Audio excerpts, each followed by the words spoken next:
2026 Chevrolet Silverado is the kind of truck that rolls up and immediately acts like it pays more taxes than you. It's huge, it's loud, and it has enough presence to make smaller cars question their life decisions. This thing is built for people who want a truck that actually looks like a truck, not some soft little commuter with a bed attached as a legal technicality.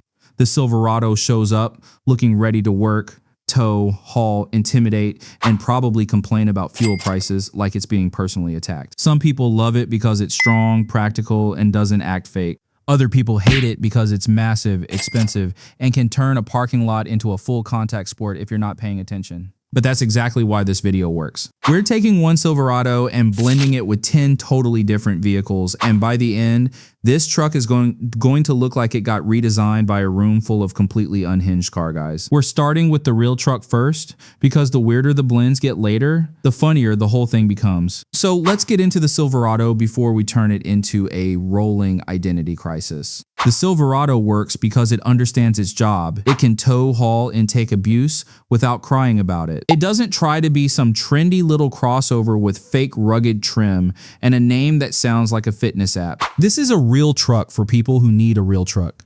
That's the appeal. It looks serious, it feels serious, and it does truck things without pretending it's above truck things. Of course, the downside is obvious. It's big as hell expensive once you start picking nicer trims, and daily driving one means every gas station visit feels like you just got audited by the universe. Still, that's the Silverado formula. Big, capable, unapologetic, and just arrogant enough to make sense. First up is the 2026 Ford F-150.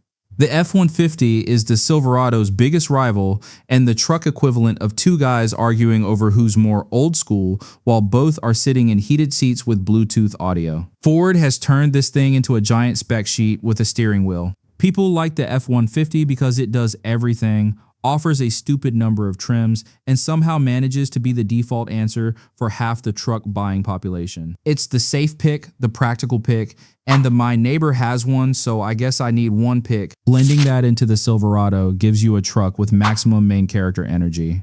This thing looks like it would tow your trailer, steal your parking spot, and then act like it was helping you the whole time. Next is the 2026 Tesla Model Y. Now, we're in funny territory because the Silverado is all brute force pickup energy, and the Model Y is a silent electric crossover that launches hard enough to scare people who still think quick means a V6 and a prayer. People like the Model Y because it's fast, efficient, and easy to use if you're okay with the fact that every Tesla owner seems to have some deeply personal relationship with the accelerator pedal. Put that into the Silverado, and now you've got a truck that looks like it could haul lumber in silence while silently judging your life choices. It becomes less pickup truck and more electric threat. Third is the 2026 Toyota Camry. The Camry is the ultimate I have no interest in drama vehicle. It's the car version of showing up on time, saying please and thank you, and leaving before the argument starts. People like it because it's reliable, efficient, comfortable, and impossible to kill unless you're genuinely trying. It's one of those cars that quietly builds a reputation while other vehicles are busy trying to look exciting and failing. And some people hate it because it's too normal. The Camry doesn't beg for attention, doesn't beg for validation, and doesn't care that some guy in a modified sedan thinks it's too boring to matter. On the Silverado, the Camry blend makes the truck look weirdly civilized. It looks like the kind of pickup that would still tow a trailer, but also remind you to hydrate and call your mother. Fourth is the 2026 Honda CR-V. The CR-V is what happens when a vehicle gets tired of being impressive and just decides to be useful. It's practical, easy to drive, and built for people who care more about life working smoothly than looking dramatic at stoplights. People like it because it's the kind of crossover that handles real life without making a scene. Groceries, kids, errands, road trips, random chaos, it just takes it all and keeps going. People hate it because it is aggressively reasonable. It does not scream, "Look at me," which means a lot of people dismiss it before realizing it's one of the smartest things on the road. Mixed with the Silverado, it turns the truck into something that looks like it wants to move furniture, pick up groceries, and then apologize for being slightly oversized in the parking lot. Fifth is the 2026 Toyota RAV4. The RAV4 is the vehicle you see so often that your brain stops registering it as a car and starts treating it like atmospheric background. It's the default answer for people who want something practical and don't want to suffer for it. People like it because it works. It's reliable, efficient, useful, and doesn't ask to be the center of attention. It's the automotive equivalent of a competent coworker who never misses a deadline. In Silverado form, the RAV4 adds a more everyday SUV vibe. Suddenly, the truck looks like it could haul equipment during the week and take the family to a campground without acting like a diva. Sixth is the 2026 Honda Civic Type R.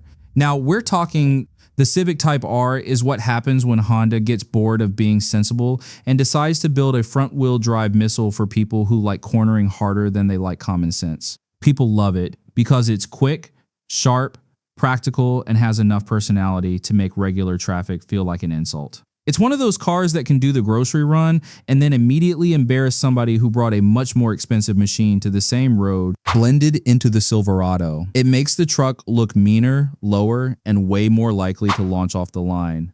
Like it has a personal grudge against every red light in town. Seventh is the 2026 Acura Integra.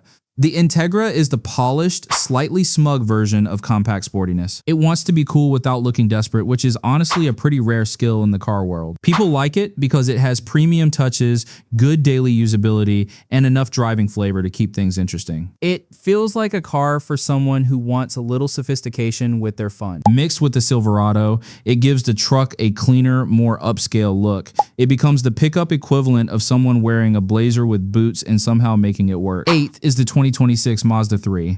Mazda loves acting like it should be charging more money than it does, and honestly, the Mazda 3 makes a pretty solid case. It's sleek, refined, and looks like it belongs somewhere more expensive than it really is. People like it because the design is clean. The interior feels premium, and it has a level of polish that makes other compact cars look like they were styled in a hurry. On the Silverado, the Mazda 3 influence gives the truck a sharper, more sculpted face. It looks like a workhorse that spent one weekend at a luxury spa and came back with opinions. Ninth is the 2026 Kia K4. This one brings fresh energy. The K4 is sharp, modern, and clearly designed by somebody who wanted to make compact sedans look less like rental cars and more like actual choices. People hate it because brand reputation takes forever to die, even when the product itself is clearly improving. That's just how car people are. They'll forgive a badge before they forgive an old rumor. Blended into the Silverado, the K4 gives the truck a slick, slightly futuristic edge. It looks like the Silverado put on a modern jacket and suddenly started acting like it knows what it's doing. Last is the 2025 Nissan Versa. The Versa is the humblest car in the group, and that's almost its superpower. It isn't pretending to be special. It isn't trying to win races. It just wants to get you where you're going without turning your bank account into dust. When the Silverado gets the Versa treatment, the truck suddenly looks like it should be parking in the economy section and asking whether fuel economy counts as a hobby. And that's the full lineup. The Silverado absorbs all 10 personalities and somehow remains a Silverado, which is impressive considering some of these blends are basically truck identity sabotage. The F-150 blend makes it look like a heavyweight war machine. The Model Y blend makes it feel like a silent threat. The Camry CR-V and RAV4 blends all make it look weirdly sensible, like it's about to start budgeting. The Type R and Integra blends give it attitude and a sportier presence, while the Mazda 3 and K4 blends make it look cleaner and more modern. The Versa blend is just pure comedy because it turns a giant pickup into something that somehow feels modest. That's the magic of this concept. You start with one truck, smash it into 10 different identities, and end up with a lineup that looks absurd, creative, and way too entertaining to take seriously. So now it's your turn to pick the winner. Which blend looks the best? Which one looks the dumbest? And which one somehow looks so wrong that it becomes genius?